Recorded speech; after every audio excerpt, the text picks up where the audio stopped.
First of all இந்த படத்தை நாங்கள் ஆரம்பிக்கும் போது ஒரு காம்பேக்டாக ஒரு க்ரைம் த்ரில்லர் மாதிரி தான் ஆரம்பிக்கணும் அப்படின்னு ஆரம்பித்தோம். But it became a bigger film. இப்படி ஒரு பெரிய ஒரு படமாக மாறினதுக்கு முக்கிய காரணம் Senthil sir. Thank you so much sir. And Narayanan sir, Narayanamurthy sir and Yogeswaran, இவங்க 3 பேருக்கு தான் நான் நன்றி சொல்லணும். எனக்குமே ஒரு நெகிழ்ச்சியான ஒரு தருணம். ஏன்னா ரீல்ஸில் தான் நிறைய ஆடியோ லான்ச்சஸ் நான் பார்த்துருக்கேன். நானும் பண்ணிட்டு தான் இருக்கேன் படங்கள். பட் நிறைய படங்களுக்கு எனக்கு ஆடியோ லான்ச் வந்தது கிடையாது. இது அவுட் ஆஃப் சிம்பத்திலலாம் சொல்லலை, இதுதான் ரியாலிட்டி. ஒரு ஸ்டேஜுக்கு மேலே நான் அதை எடுத்துக்கிட்டேன்.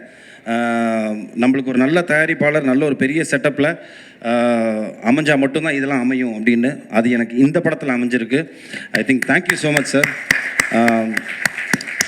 ரொம்ப பிஸ்னஸ் ரீதியாக பார்த்து பண்ணுற ஒரு ஒரு ஒரு ப்ரொடக்ஷன் ஒரு சைடு இருந்தாலும், இந்த கதைக்கு என்ன வேணும், இந்த கதையில் யார் யாரெல்லாம் இருந்தால் நல்லாயிருக்கும், இன்னும் பெரிய பெரிய ஆட்கள் இருந்தால் இன்னும் பெட்டராக இருக்குமா, அந்த கதையை மட்டுமே நம்பி, இந்த கருவை மட்டுமே நம்பி இவங்க 2 பேர் உள்ளே வந்து இந்த படத்தை தயாரிச்சிருக்காங்க.